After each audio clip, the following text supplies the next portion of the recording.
Medical Laboratory Association, students, distinguished guests, ladies and gentlemen, all protocols observed. On behalf of the Executive Board of the Ethiopian Medical Laboratory Association and myself, I would like to welcome you all to the 29th Annual Conference under the theme Strong Laboratory System for Effective Healthcare Equity. As we all know, the medical laboratory service is one of the critical pillars of the healthcare system. If one of the pillars fails, we know what will happen to our healthcare system. So we all value ourselves as important as a pillar of that system. And we all know more than 70% of medical decisions depend on the laboratory test results, showing the important role of the clinical laboratories in today's healthcare system. Strengthening the medical laboratories, therefore, provides a foundation for optimum patient care and treatment, disease surveillance and response, biosecurity, which is our current agenda, and policy development. In doing so, we safeguard both patient health as well as public health. By having a strong laboratory system, we can drive the health security agenda of Ethiopia and the continent and the global at large. We can play a great role for pandemic prevention, preparedness, and response. We can address the global threats of EMLA through One Health, threats to national security and health such as disease outbreaks, terrorist attacks, or chemical and radiological releases can happen anytime. COVID-19 is a recent example for all of us. We know what happens during that pandemic, and that has enabled the global society to witness what a critical role the laboratory plays. I do remember as a National Laboratory COVID Task Force advisory at the ministry, I do remember every afternoon the media was waiting for Her Excellency Dr. Leah to disclose the daily lab results. And I do also remember how we were panicking when we were shortage of laboratory supplies. We have knocked every university, every research lab. We have reached out to many of you to mobilize all the resources. I see this in front of me from ESLM.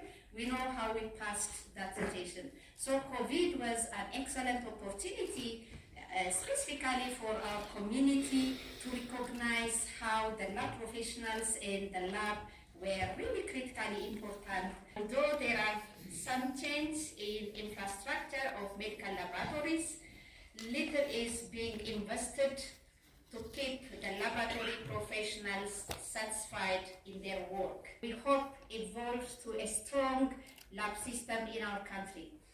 We recognize the medical laboratory and public health laboratory strengthening activities by our main partner, not only partner. We feel EPHI is our own institution, so we really recognize all the activities that are being carried out by EPHI.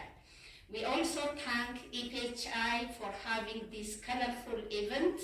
Thanks to Dr. Masai, Dr. Saru, all of you, the EPHI management and staff, everyone around here, Abimelech and his team, all of you. We thank you so much for making this event possible. While we celebrate all the success in this country in the field of medical laboratory science, lab professionals are challenging their association. In fact, whenever we talk about EMLA, they say, does EMLA exist?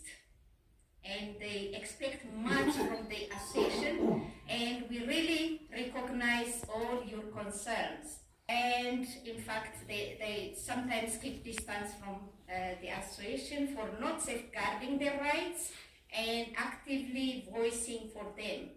For example, while we know the medical laboratory professionals handle infectious material, we know hepatitis B is 100 times even more infectious than HIV. We know COVID has given us a very good example. We know the medical laboratory, MDR, and name it. We know the medical laboratory professionals are exposed to various risks, be it aerosolic, needle-stick injuries, what have you, in the lab. While this is the truth, the medical laboratory professionals are not among the list of professionals which are getting risk allowance. We heard so many times from our medical laboratory assistants. While we were preparing to this conference, we tried to reach out the medical lab professionals through various means, and one of the main questions they're asking us is, what did you do as a profession? Don't you think we are not at risk? So I think Dr. Masai will convey this to His Excellency Dr. Daraja Dukuma when he also joins us as a main concern of the lab professionals. We also know that medical lab professionals have a low job grading. And this is also another source of dissatisfaction. Limited chance to upgrade themselves, which is not recognized by the regulatory body. Assuming managerial positions in health facilities are among others where medical professionals, they feel, sorry for using the word, sometimes they feel discriminated. So unless we have a satisfied health professional, how do we expect we can have the most fascinating automated analyzers in this country? We can have the most luxurious laboratory, but if you don't work on the software, if we don't invest on the medical lab professionals, our country cannot achieve. Our esteemed institution, APHI, can succeed if we really invest on the medical lab professionals and the software. Thank you so much. There are also other challenges that they share with their fellow health professionals, like health insurance. While we do have local-based practices like Tele, Mabrat Island, Nagalan, the Ethiopian Electric Corporation, they do have, with a certain limit, they do have free service. But the lab professionals and all the health professionals, they are paying from out of pocket. Have you ever visited Hakim page? When health professionals encounter serious illness, it's very common to seek for donations. Housing, the affordable life standard, name it. Lab commodities, on the other hand, the supply chain, there are many issues that the medical lab professionals are raising. In this regard, the former minister, Her Excellency Dr. Leah Tadessa, has initiated a discussion with professional association. We started a discussion with her, and I'm sure the ministry will drive the agenda further and take it to a next level to address the question of health professionals in general and the unique challenge of the medical laboratory professionals in particular. Ladies and gentlemen, Your Excellencies, dear medical lab professionals, let's join hands, let's come together so that our voice can be heard loud enough. We can only solve the multifaceted challenge that we are facing by closely working and strengthening our association. Blaming EMLA, staying away, doesn't help any problem. And really thank you so much today. You have here honoring us and gathering to share our voices. EMLA is you. EMLA is me. EMLA is all of us, no one else. And I'm sure today you will renew your commitment to strengthen your association.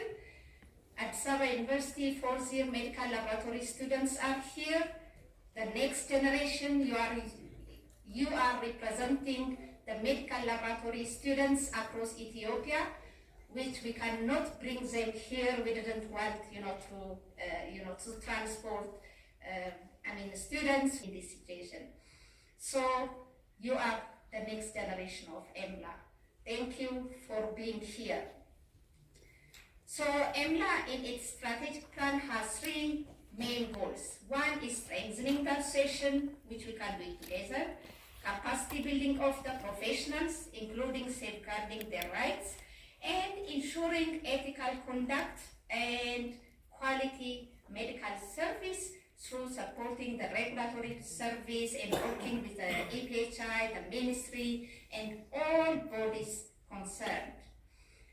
Your Excellencies, we trust the ministry will take this among its top priority agenda. EPHI will take it as its top priority agenda to closely work with the association and continue strengthening the medical laboratory system of Ethiopia. Dear medical lab professionals, let's join hands and together we can voice louder and bring the profession to a place it deserves, improve the life of the professionals, and ultimately the quality of the medical laboratory service that we provide to our poor nation and contribute in prevention and control of disease outbreaks, in research and what have you. Improve the quality of IVDs and what are all lab-related activities.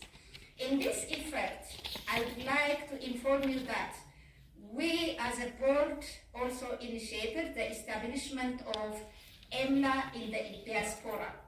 We recognize the huge both potential that the Ethiopian Medical Laboratory Association abroad have, and we are trying to leverage this huge potential. Tomorrow, just before our business meeting, we will have that program. In this regard, I would like to thank Asaye, Dr. Asaye Brahano, former staff of Aster University, Department of Medical Laboratory Sciences, and also the former president of the Ethiopian Medical Laboratory Association, and his team. You can imagine we had a Zoom discussion with the board and the secretariat. They are really showing us their commitment to support us, to collaborate with us for the common cause. Having said this, let me thank all of you for being here and honoring us.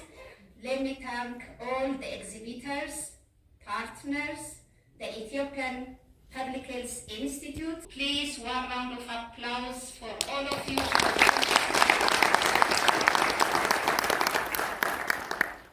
I thank you so much.